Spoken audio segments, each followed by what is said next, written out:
Digital Media House.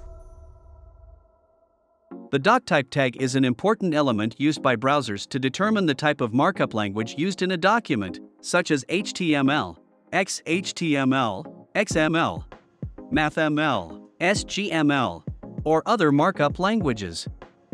In HTML5, the doctype declaration is simplified to use only the HTML attribute to tell the browser that the document is structured with HTML.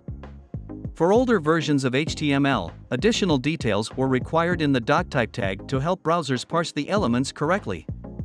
HTML was introduced in 1993 and originally did not have a doctype declaration associated with it. HTML 2.0 introduced the use of a doctype declaration and new features and elements like tables, images, and multimedia embedding. These additional elements provided better engagement options for website users.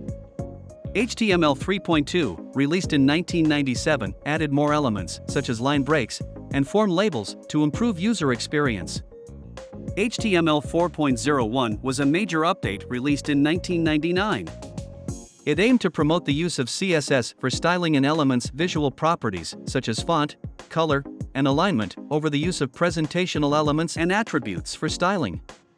HTML 4.01 was released with three variations: transitional, strict, and frameset. The transitional variation allowed compatibility with older HTML versions that used deprecated elements and attributes.